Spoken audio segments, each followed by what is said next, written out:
மலரு, மா, நீ எதுக்கு இங்க நின்னுட்டு இருக்க? எதுக்கு எல்லாரும் உன்னை சுத்தி நின்னுட்டு இருக்காங்க?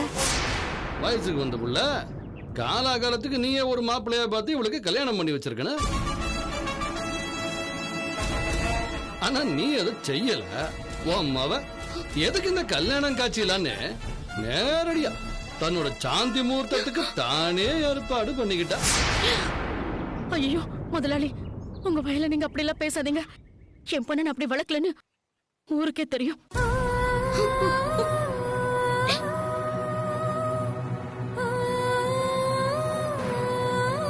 உன் பொண்ண நீ நம்புறது நான் தான் கோமதி. ஆனா இவ உன் நம்பிக்கைக்கு பாத்திரமா நடந்துக்கணுமே.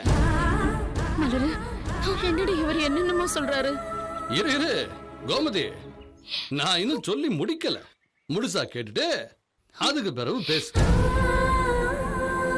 ஆடு கூட குட்டி போடாத ஒரு மோட்டார் ரூம் கிடக்குது.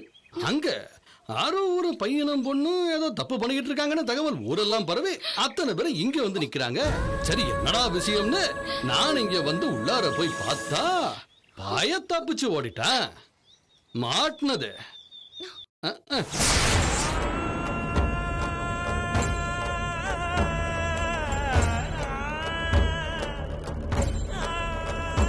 என்னன்னு கேளு.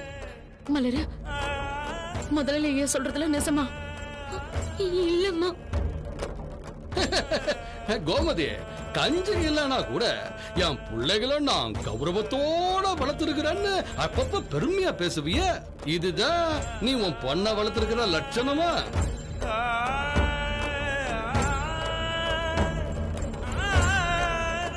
ஐயா, நீங்க 1000 சொல்லுங்க, என்ன கழுத்தறுத்து போடுங்க, இந்த இடத்துலயே என்ன வெட்டி போடுங்க. ஆனா என் பொண்ணுங்க தப்பு பண்ணாங்கன்னு சொன்னா நான் நம்ப மாட்டேன்.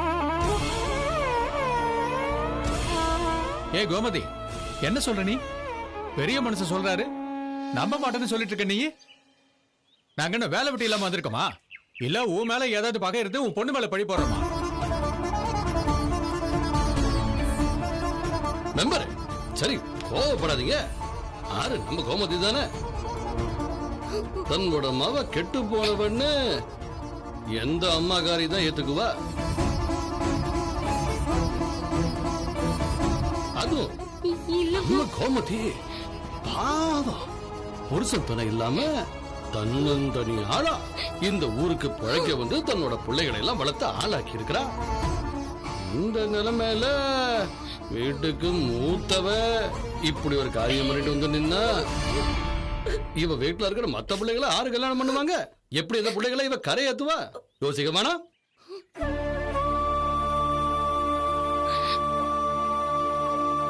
கோமதி, உன் நிலைமை எனக்கு நல்லா புரியுது கோமதி. சரி விடு, ஏதோ நடந்தது நடந்து போச்சு. இந்த விஷயத்தை பெருசு பண்ணணுங்கிறது எனக்கு ஆசை இல்ல. ஏன்னு கேளு, இத பத்தி பேச போனா எனக்கு ஏன் இந்த ஊருக்கும் கூட அசிங்கம்ல. அதனால இனிமே நீ ஆச்சு உன் பொண்ணாச்சு நீங்களே பேசிக்கங்க, பிரச்சனைய தீர்த்துக்குங்க. ஆனா ஒண்ணு கோமதி, 2 விஷயம் சொல்லிடுறேன். சொல்லுங்க ஐயா. ஒண்ணு, இனி உன்னோட பொண்ணு இந்த மாதிரி வாழ்க்கையில எந்த தப்பும் செய்ய மாட்டான்னு நீ ஊர் பஞ்சாயத்துல குத்தம் கட்டி உத்தரவாதம் கொடுக்கணும்.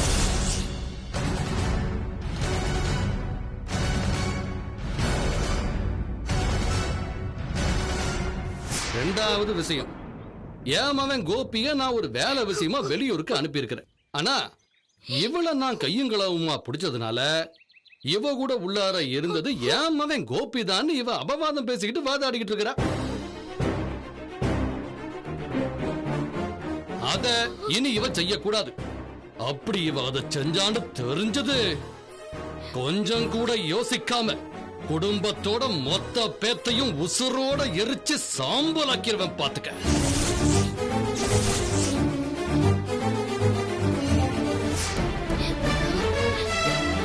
நீங்க எப்படி வேணாலும் மிரட்டுங்க ஐயா. நீங்க சொன்ன மாதிரி என்ன உயிரோட வேணா கொளுத்திக்கோங்க. பம்பு செட்டு ரூம்ல என் கூட பேசிட்டு இருந்தது உங்க பையன் கோபி தான். பாவி, அடி பாவி, இவங்க சொன்னதுல நிசந்தானா? இத்தனை வருஷம் நான் பொழைச்ச பழப்பை எல்லாம் கால போட்டு மிதிச்சிட்டேடி. இந்த பேர் எடுக்க வாடி இத்தனை வருஷம் நான் வைராகியத்தோட இருந்தேன். இனிமே இந்த ஊருக்குள்ள எப்படி தலை நிமிந்து நடப்பேன்? எல்லாரும் முஞ்சிலே நான் எப்படி முழிப்பேன்?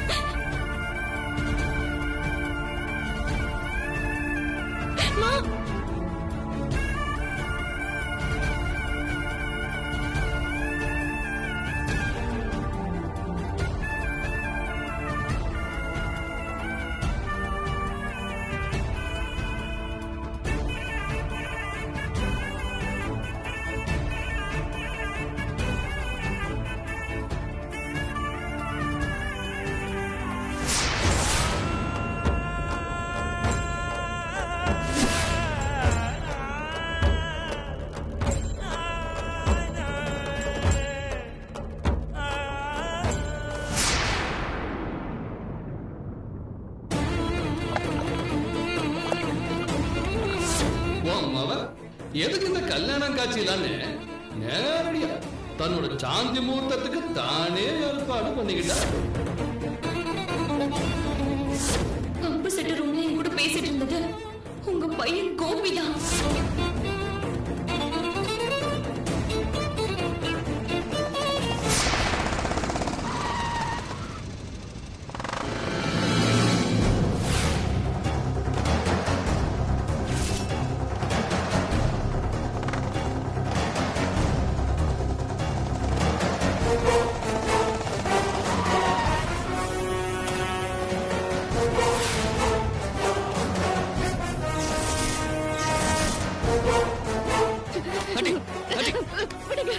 என்ன பண்றீங்க?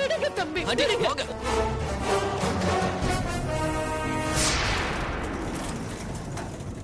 நான் சொல்றது கேளுங்க. நான் சொல்றத கொஞ்சம் கேளுங்க. என்ன விடுங்க. என்ன பண்றீங்க? வாங்க, நான் சொல்றத கேளுங்க. வாங்க. நீங்க வாங்க.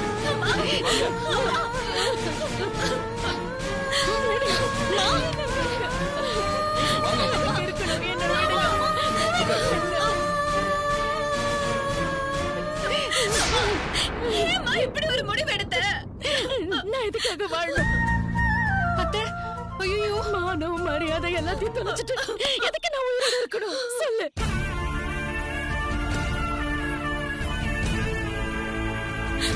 அம்மா அப்படி எல்லாம் சொல்லாதம்மா. இப்படி ஒரு காரியத்தை பண்றதுக்கா இவ்வளவு கஷ்டப்பட்டு எங்களெல்லாம் வளர்த்த? சாதாரண கஷ்டம் இல்லடி, ஒவ்வொரு நாளும் ஜீவ மரண போராட்டம்.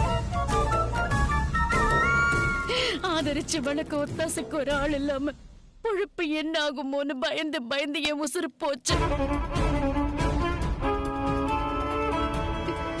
கல்யாணம் முடிஞ்சு என் புருஷனோட உண்மையான குணம் என்னன்னு தெரிஞ்சப்போ என் உசுறு போச்சு. குல தெய்வமா கொண்டாட வேண்டிய குழந்தைய தூக்கி போட்டுட்டு வாட அவர் சொன்னப்போ என் உசுறு போச்சு.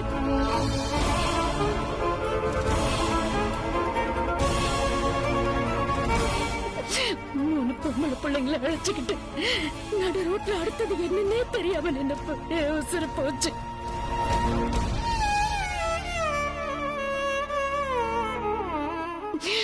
உங்களை எல்லாம் எப்படியாவது வளர்த்து ஆளாக்கி விட்டுறணும்னு கண்டவங்க ஏச்சு பேச்சு எல்லாம் விசத்தை முழுங்குற மாதிரி முழுங்கிக்கிட்டு கிடைச்ச வேலையெல்லாம் செஞ்சு யார் யார் கை காலையும் விழுந்து கிழுந்து உங்களை எல்லாம் காப்பாத்துறதுக்குள்ள ஒவ்வொரு நாளும் யோசனை போச்சு.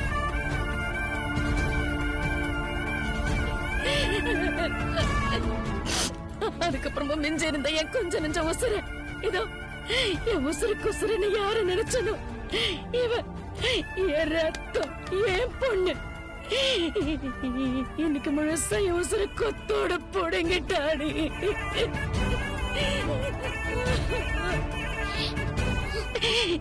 இதுக்கு மேல நான் வேற என்னோட பொண்ணு தானே. இதுக்கு மேல என் உசுர என்ன புதுசாக போக போகுது.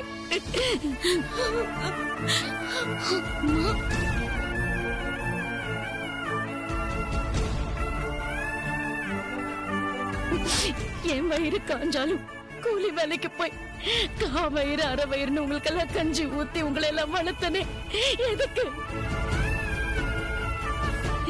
என்ன நம்பி என் வாகத்துல வந்து உசுறு 4 பேரு நல்ல விதமா பேசணும்னு தானடி.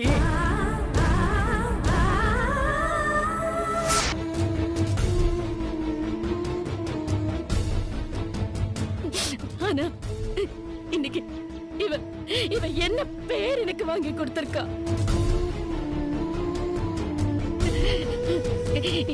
இனிமே நான் உசுரோட இருந்து என்னத்த பார்க்க போறேன்? ஆண்டி ஐயோ அம்மா, தடவழியில போறவெல்லாம் தான் உன் பொண்ணு இப்படியாமே அப்படியாமே மத்தவங்க பேசுறது எல்லாம் நான் கேட்கணுமாடி? இல்லம்மா, என்ன விட்டுருங்க. இந்த அவமானத்தோட நான் போய் சேர்ந்துடுறேன், போய் சேர்ந்துடுறேன்.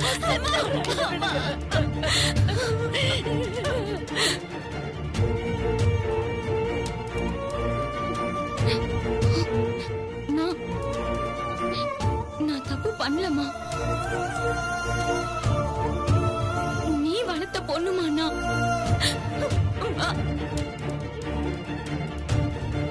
நான் வளர்த்த பொண்ணுனா எதுக்கு பம்பு செட்டு ரூமுக்கு போனேன்?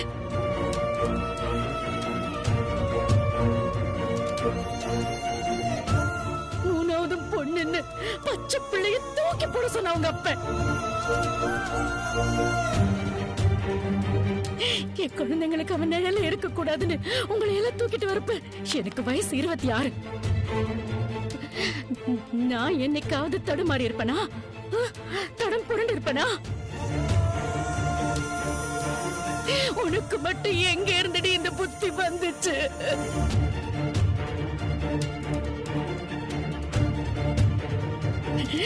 உன் பொண்ணுக்கு நீ காலாகாலத்துல கல்யாணத்தை பண்ணல, அதனால அவளே சாந்தி முகூர்த்தத்துக்கு ஏற்பாடு பண்ணிக்கிட்டான்னு அவர் சொல்லும் போது நெருப்பள்ளி கொட்டின மாதிரி இருந்துச்சு.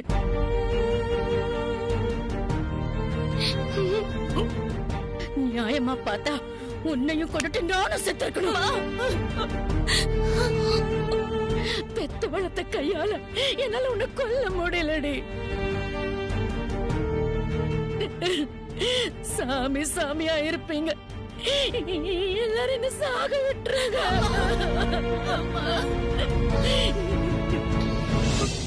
அம்மா, கோபி என்ன கல்யாணம் பண்ணிக்கிறேன்னு சத்தியம் பண்ணியிருந்தாருமா.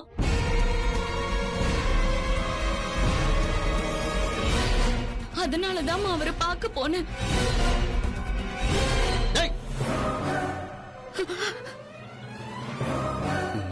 மினிக்கி கோமதிக்காக போனா போதுன்னு பாத்துக்கிட்டு இருக்கிறேன். இப்ப நீ எதுக்கு தேவையில்லாம என் மாமனை சதுருக்கு எடுக்கிற? சாமி சத்தியமா கோபிதான்னு பார்க்க வர சொன்னாரு.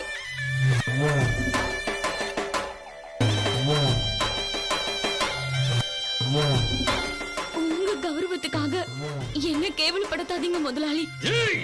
மாமா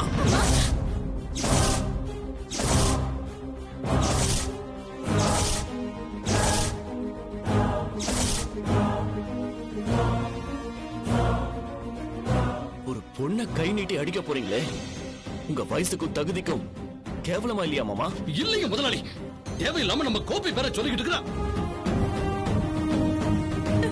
அம்மா, என்னாச்சு என்னாச்சு? இது சொல்றேன். அவங்க ஏன் மாமா போய் சொல்லணும்? நாம் இவளை கையும் களவுமா பிடிச்சிட்டல்ல, அந்த கோபத்தை இந்த மாதிரி எங்களை பத்தி தப்பா சொல்லி இவ தீர்த்துக்கிட்டு இருக்கா. இவர்தான் போய் சொல்றாரு. நானும் கோபியும் தான் பேசிட்டு இருந்தோம்.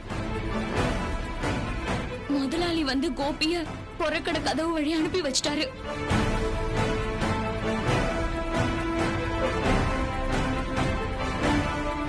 ஏய், நீ திரும்ப திரும்ப இதே மாதிரி இங்க பேசிக்கிட்டு இருந்த உன்னை இங்கேயே வெட்டி போலி போட்டு ஜாக்கிரதை. மாமா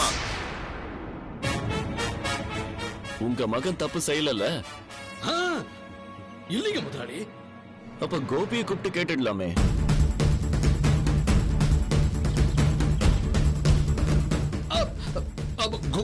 கோபி ஊர்லயே இல்ல முதலாளி, அவனை நான் ஒரு வேலையா சேலத்துக்கு அனுப்பி இருக்கிறேன். முதலாளி போய் சொல்றாரு சார். அவர் இங்கதான் இருந்தாரு, இவரு தான் அனுப்பி வச்சாரு. ஏய், சரி, அப்போ நான் அவரை சேலத்துல இருந்து கூட்டிட்டு வரேன்.